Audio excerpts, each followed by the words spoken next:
Do you hear those creepy noises? That is the Tyranids. Being led by a very mysterious Lictor Alpha, played by Cry. Zero Cry. But will he be shedding tears today?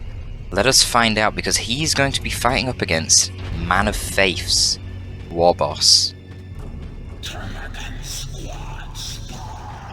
Always a rapid-paced action kind of matchup, this one. And especially when Tex is going triple sluggers. I've just seen that now. Yeah. There's going to be a lot of carnage. Both of these races are known for having ridiculously high damage. Orcs have the highest damage flat out, but Tyranids have the highest damage per pop. So the amount of damage that a 24 pop size army from the Tyranids can field is basically more than anyone else. But outright on a squad by squad basis, the Orcs win out. So we'll see how that actually translates into the gameplay. Now generally, Tyranids tend to win in Tier 1 because they've got the speed advantage, and Gaunts are just really cost effective in Tier 1, but they don't scale amazingly because the fighting power of the Nob leaders of the Orc squads in Tier 2 generally makes them scale a lot better than the Synapse on the Gaunts. But you see straight away one of the Slugger Boys caught out by a flesh hook there and quickly dispatched by the Hormagaunts. We've got a bit of a scrap going on this side.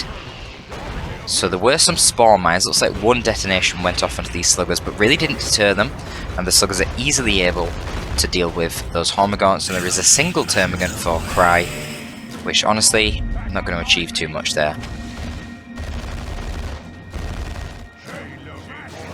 And spawn mine is not really achieving a whole lot. That is 125 power, 125 requisition down the drain with that spawn mine purchase. Clearly not successfully deterring these sluggers. They still managed to get their job off. I mean, it did force a retreat there, but yeah, I mean, just think about it. That's nearly 2 tactical marine models gone to force a retreat. I mean, that's awful. Even if they won that engagement, that wouldn't have been great. And I think there was a bit of a micro slip up there from Cry. He could have chased the spawn mines, but I still just think spawn mines are a really bad purchase at the moment. They're just really cost ineffective. I mean, look at this. Do we have any upgrades yet? We don't. So we see no upgrades for the Tyranids. They've only dropped 1 generator. They have no nodes. And yet the Tyranids are behind on their tier 1.5. The Looter... Okay, so the Orcs have gone double slug... Sorry, wow. What is this build? This is weird as hell. Triple sluggers, Shooter, and Looter before the Warriors have come out of the Tyranids. And I mean... God, I'm starting to feel like a Tyranid apologist, but to me that seems a bit odd, you know? They're renowned for their tier 1 prowess, but you had the change to increase the Warrior Brews to 30 power from 25. And then you had the nerf to the spawn mines, making them cost more, and just over time, generally getting less effective. Yeah, not a great start for Cry, but on the other hand, he is doing very well on BPs, so we'll see if he can play that to his advantage. Even in the later game, when the Orcs do get better combat strength, they still don't have the advantage of speed that the Tyranids have, so we'll see if they can use that to their advantage and maybe try and win some sort of VP game. It's tough because Tyranids don't really do well holding VPs. They're not very good at like holding positions, but then again, nor are Orcs.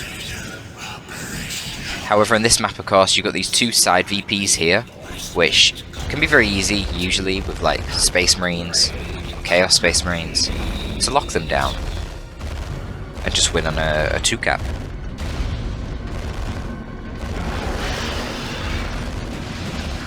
I'm a little bit shocked, if I'm honest with you, that Cry hasn't got more things out. Now, he has 2 upgrades on his Gaunts, so one of them remains unupgraded, and of course, all these boys... Getting this many boys means that Tex hasn't really been able to put down any power. In fact, you've seen the Lictor decapping this. Now, he has noted this power, and this is going to provide him with a lot of benefits. You'd be surprised how much less power he'd have if he didn't control that point. I think that should be a clear focus for Cry. I don't know if he's scouted it. Yeah, he's going to see it now. Termagants, unfortunately, will bash extremely slowly, so that is not ideal. He wants Hormagaunts over there. But the Hormagaunts are still proving effective. You know, they're going to gem bash this. Okay, maybe not. I don't know, maybe he feels like he won't have time and the looters and shooters will get out quick enough. I think bashing the power right now is way more important than the VPs, if I'm being completely honest. We do see a Barb Strangler, pretty rare upgrade, but actually it is really good anti-melee. Obviously, on-demand suppression on a mobile unit is really handy against melee. The only problem is that it's pretty useless against the war boss. I mean, it will suppress him, but it just doesn't do any damage because it relies on splash damage. And, you know, if you split up your sluggers and your war boss so they're not standing on top of one another, the Barb Strangler can only suppress one of them, the other one's going to get in. The other thing you can do, now that I've seen, if I was Tex and I see the Barb Strangler, I'm going to get the angry bit so that I can charge straight onto that warrior brood. Because of course when he's charging he has a speed buff and it's really hard to hit him with the Barb Strangler. But right now, yeah, I feel like this really favours Tex, to be honest, compositionally. But he does need to get out of tier 1. If he's stuck in tier 1 he's going to have trouble. See the flank here. I'm not really sure why he's retreated those sluggers. I'd have kept them on the field to try and get a bit of cap in. You know, maybe cap over here or something. So the Homogots rotated and they are going to bash that power node. That's good. And yep, the Termagants are in a decent position to try and poke down the war boss, but it's very difficult because he's got that spiky armor. Massive 250 HP increase. Ooh, UC choppers over here on the Lictor Alpha. Gonna negate... What was that? Oh, the Pheromone Cloud. I was gonna say, I thought it was like Toxic Cyst, but that's tier 2 Wonky. So Pheromone's normally used to reinforce gaunts, but you'll see that it does reduce the damage of units in the nearby area by 30%, so it's a nice little debuff in combat without the UG choppers. That could have gone quite poly for those slugger boys. Lucky, I suppose, for the Lictor that he actually managed to get out alive, and look how long it's taking to force off this bloody war boss because of that regen and the spiky armor. And that's the thing, it's not only the 250 extra maximum HP, but this level of regen is nutty.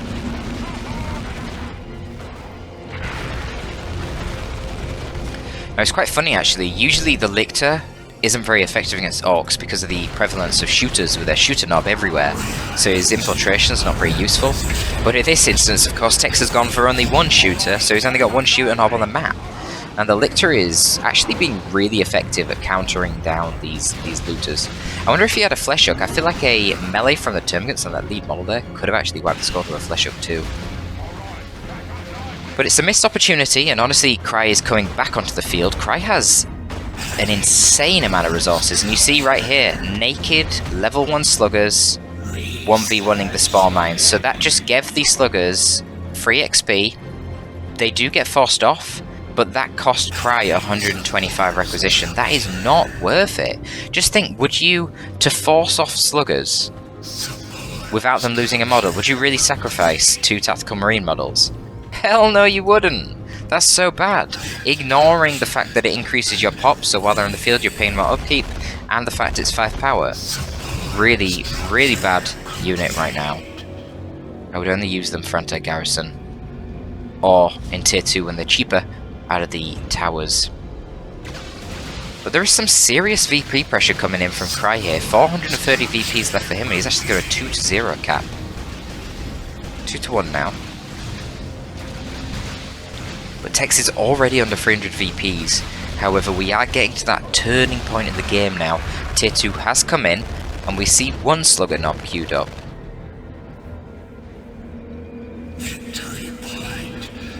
Now Tex does have a full farm, but there might be a bit of a bash here from the Hormigons. It's very sneaky from Cry, I like that play, that's good. Sending them in the back whilst he's quite distracted. Should be able to take out this weaker generator. We now see... Oh no, that's the one squad that had the knob anyway. But yeah, you can see the Barb Strangler's doing a really good job here controlling these sluggers. Pheromones dropped down. So use your choppers, used in response, but of course Cry can just disengage and suppress them with the Barb Strangler. Wait for that ability, that buff to wear off and go back into the combat again. Yeah, and that's a nice little win for Cry. Now he's going for the Tyrant Guard, which is interesting. The Tyrant Guard obviously is a nice melee combatant. It's got good fast attacks with splash damage, so if you actually stand and trade against the Tyrant Guard, you will take a lot of damage. But the problem is, it isn't actually vehicle armor, so Slugger Boys can actually do a lot of damage back in return, especially with their knob and burners, because they're power melee, right? And now you see the Bang Bang Hammer as well for the Warboss, so he is able to buff up all of those boys in an AoE around him when he's doing attacks. So really you do want to avoid fighting the Warboss with his sluggers with your Tyrant Guard. You can take on one slugger, and you should always manually rotate your Tyrant Guard so that he's actually attacking this slugger knob, since the majority of the damage is going to be coming out of him. Ooh, I was going to say, is it going to be the Lictor, but a beautiful save there. Times his flesh up just perfectly, combined with the knockback from something else, probably a special attack. It had to be, right? No, it doesn't. It was probably Scythe ability from the Scything Talons. So a nice series of play there to actually ensure that his Lictor Alpha stays alive. Tyrant Guard is going to get engaged. Well, maybe not. I was going to say it's a little bit precarious right now. He is extremely far into the enemy territory without any synapse.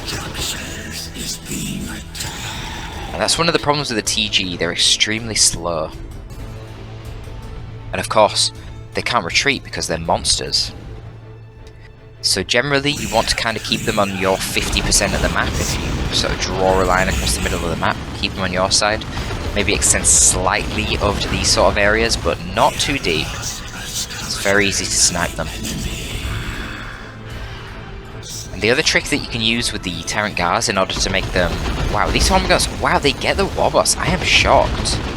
Great little pickup for Cry there. I was just going to say, the other trick that you can use with the Tyrant Guards against Orcs to make them a lot more effective against Sluggers, who are probably the best counter, because as you can see, shooters don't do anything to the TG due to that super heavy infantry armor. The other thing you can do is you can escort your Tyrant Guard with Spore Mines dropped out of the Capillary Towers. So if you get them from the Capillary Towers, they're the same Spore Mines that you can buy in Tier 1, but they're way cheaper, they're only 50 requisition. And the detonations from the Spore Mines obviously will barely affect the Tyrant Guard because it's a single entity model, whereas it will do 7 times that damage to a squad of Sluggers with 7 or 6 models. And that can weaken the models, which then makes your splash damage more likely to actually kill them. You see here, naked Sluggers, well, just burners, no knob. They're no match for a Tyrant Guard, so we actually see double Tyrant Guard, which is really interesting to play. I would assume there's probably going to be some tank busters to try and counter that, but Tex just needs to be really careful with the engagements that he picks. Utilising Use Your Choppers here is a clear mistake because of the fact that the Lictor Alpha has the Scything Talons, though I don't know why he didn't retreat straight away after using his Scythe ability. Though it doesn't matter, he gets out, and the Sluggers are forced off, and that was a massive waste of red for Tex. Let's have a look at the red economy. So 183 left for Tex, obviously it ticks up slowly. And only 50 for Cry. I don't know where he's been putting his red, to be honest with you. Do we see any towers around the map? Not really. No, there was one here. That's it, and he's not playing the Hive Tyrant, so he didn't call these in via the global. The Lictor Alpha doesn't have such a global. I don't know where his red's gone, so there's another tower there. Maybe he has been spamming Stalk and I've not realised, perhaps. But yeah, Tex has certainly been very liberal with his use of Use Your Choppers. To an extent that I don't like. Some of them have been fine, but that one there, yeah, pretty bad. The Lictor Alpha has some clear tools now to negate those Use Your Choppers and to get out of those situations quite safe. And he just needs to be careful about when he uses them, because he needs good favoured engagements with the Bang Bang Hammer, with his buffs, in order to isolate and kill the Tyrant Guards because they can't retreat. So if you do find them overextended in a bad engagement, you'll just wipe them outright. And obviously the tank busters make that a little bit easier because when they go in shield wall they do get vehicle armor, and you can out damage it, especially with buffs from Bang Bang Hammer or the Use Your Choppers. You can out damage it just with slugger knobs with their power melee, but it takes a damn long time. And you know, if you take a fight and only have 20% HP, then this can come back and then push you off and save their TG. So the busters would help. And honestly, the busters are probably going to be necessary because Cry is already on his way tier 3. He's actually nearly 3/4 of the way there, which is quite scary. Looking like a pretty fearsome flank here from 2 sluggers and the Warboss. Hormigons, of course, are privy to this and they're trying to avoid the bad retreat path. I think they...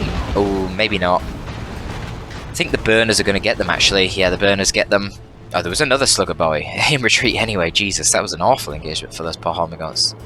Very brave of the Tyrant Guard to be moving back down in this direction against triple sluggers and a Warboss. do not think that's an engagement you want to take. He's going to need everything to support him in that instance. And we're going to see a Neurothrope. Interesting.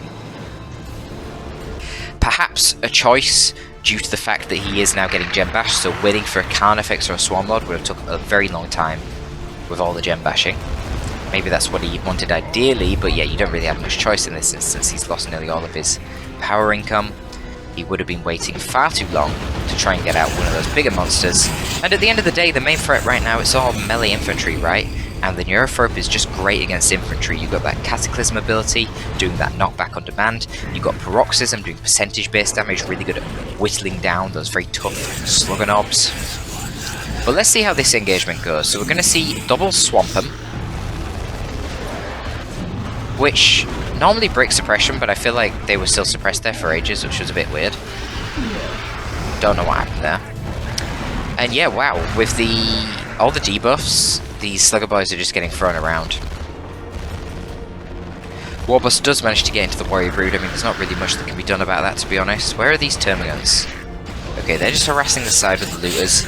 Honestly, don't really feel like Looters have achieved a whole lot. I'm going to see the abilities coming out of the Neurothrope right there. Not really achieving too much.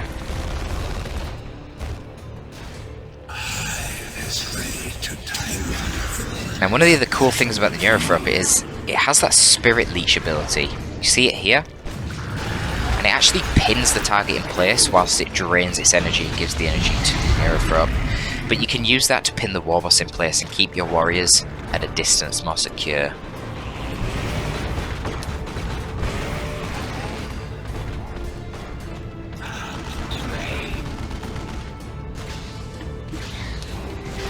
I mean, yeah, this is looking bad for Tex. I don't really know what he can do here. He's not only behind in tech and seems to be losing the engagement, he also is behind on VPs quite tremendously.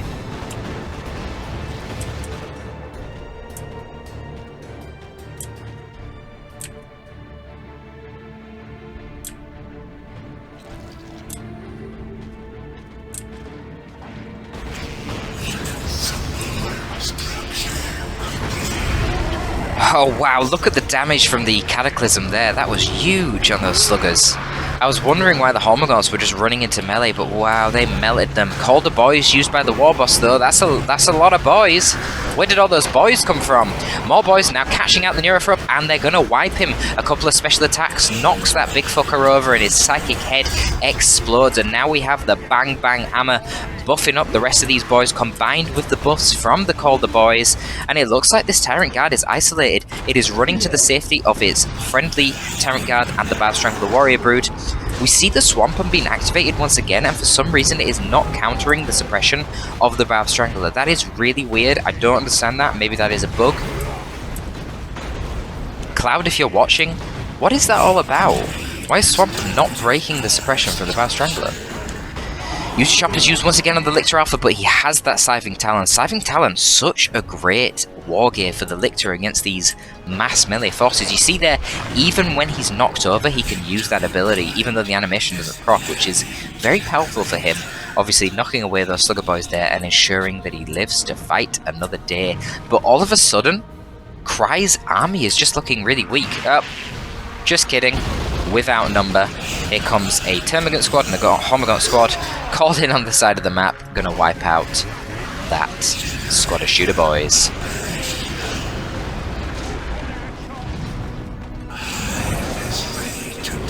Ooh. Oh wow, that was really weird. I don't know how those Slugger Boys didn't manage to kill that Termagant squad. Here we go again though, Bang Bang Hammer and the Slugger Boys. I mean, like I say, with the buffs from the Bang Bang Hammer, the Slugger Boys will go to town here, but it's tricky because there are Barb Strangler, Flesh Hook. Yeah, this is not going to go great. They need to be tying up the warriors. Get the Synaptic Backlash. Yeah, Tex is just out of troops. Stuck in tier 2. Just cost him too much, and honestly, the Sluggers, I don't know, they just didn't seem to be able to get any decisive engagements. Well, it's Fast and Furious. I was kind of wondering, before that engagement happened with the Neurothrope, ended up dying, I was wondering, I'm pretty sure Tex sent this in. How does Tex manage to make any sort of comeback? And he doesn't. He got wrecked. But no, he did make a good attempt there, wiping the Neurothrope, and well, both of the Hormagaunts ended up dying, and then, but of course, without number. Such a great global for the Tyranids in the late game. I mean, they are without number. That's the law, right? And there you go. Cry quite handily secures that one. I assume the Neurothrope was a play because of the Gen Bash. Cry, correct me if you're watching. But anyway, folks, that is going to be all for this one. Thank you for tuning in. Like, subscribe, check out the Patreon if you want more content. Torpid out.